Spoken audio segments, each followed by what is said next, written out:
Indonesia dengan keanekaragaman budaya yang tersebar dari Sabang sampai Merauke, melambangkan beraneka-ragamnya kepentingan dan tujuan dari seluruh aspek kehidupan di Indonesia.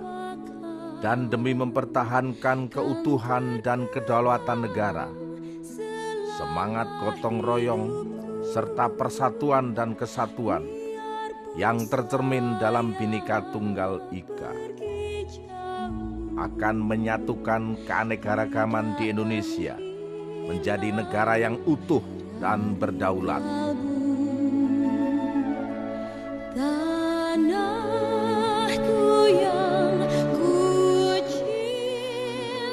Pasang surut memperjuangkan dan mempertahankan keutuhan NKRI menjadi harga mati bagi setiap warga negara Indonesia dari masa ke masa.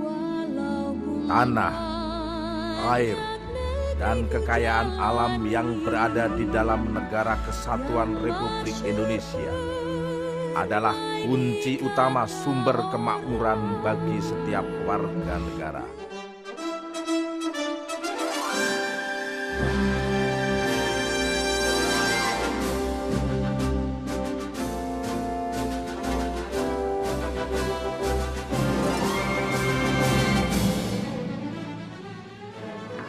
Proklamasi kami bangsa Indonesia dengan ini menyatakan kemerdekaan Indonesia. 17 Agustus 1945, perairan wilayah negara Republik Indonesia ketika bagian perairan pedalaman berada di bawah kedaulatan mutlak negara kesatuan Republik Indonesia. Inilah konsep wilayah NKRI yang ditunjukkan kepada dunia internasional.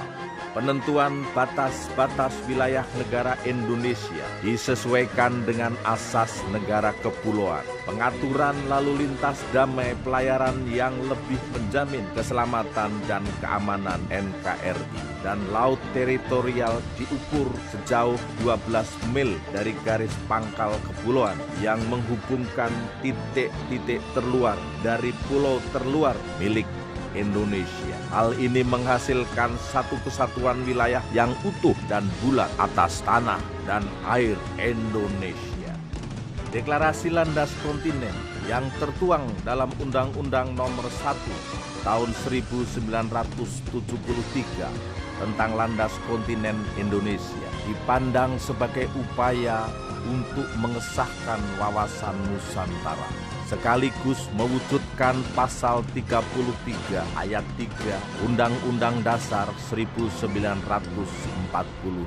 Asas pokok yang termuat dalam deklarasi ini salah satunya adalah sumber kekayaan alam yang terdapat dalam landas kontinen Indonesia adalah milik negara Republik Indonesia. Selain itu, pada tanggal 21 Maret 1980, pemerintah mengeluarkan pengumuman mengenai zona ekonomi eksklusif yang menyatakan bahwa zona ekonomi eksklusif selebar 200 mil dihitung dari garis dasar laut wilayah Indonesia. Melihat peraturan UNCLOS yang memberikan kewenangan bahwa penarikan garis pangkal lurus diperbolehkan sampai 100 mil laut, Indonesia melakukan penarikan garis pangkal lurus pada kantong Natuna dengan peraturan pemerintah nomor 61 tahun 1998. Maka bertambah luaslah wilayah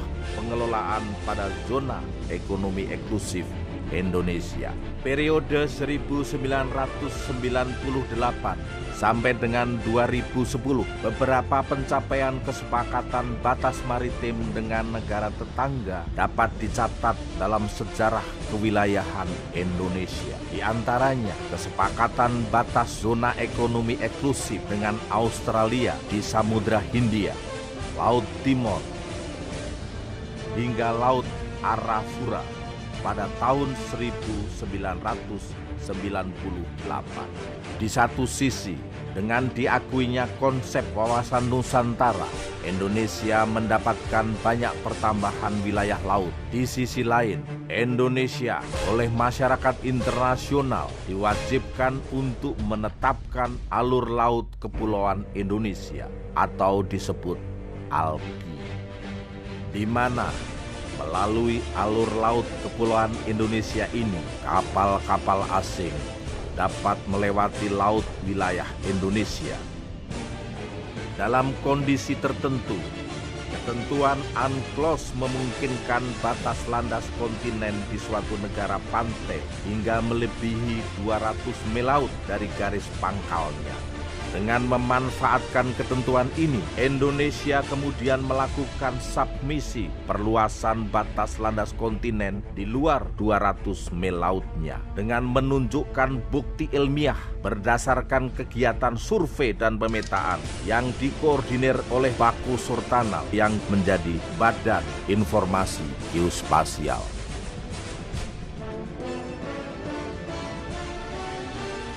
Akhirnya, pada tanggal 17 Agustus 2010, bertepatan dengan peringatan Hari Ulang Tahun ke-65 Republik Indonesia di New York, perjuangan putra-putri terbaik bangsa membuahkan hasil istimewa, yaitu berupa penambahan landas kontinen seluas 4.209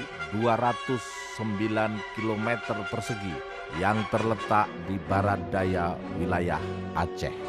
Perjuangan setiap jengkal tanah air Indonesia sebelum proklamasi kemerdekaan dilakukan dengan mengangkat senjata. Dan perjuangan ini lebih fokus pada wilayah darat. Kemudian pada deklarasi Juanda tanggal 13 Desember 1957, perjuangan ini beralih kepada perjuangan dengan cara diplomasi. Dan perjuangan itu tidak berhenti sampai di situ. Kita dimungkinkan juga untuk memperluas wilayah kita yang di luar 200 mil laut dengan mensubmisi landas kontinen Indonesia. Dan kita punya beberapa potensi wilayah untuk dijadikan landas kontinen di luar 200 mil laut ini. Badan Informasi Geospasial mempunyai peran yang sangat penting tatkala NKRI ini sudah dipastikan batas-batasnya, maka koordinat-koordinat itu bisa ditentukan dengan secara akurat, sehingga di kemudian hari tidak lagi bisa diperselisihkan, bahkan oleh orang lain sekalipun. Sebuah persembahan dari Badan Informasi Geospasial untuk Negara Kesatuan Republik Indonesia.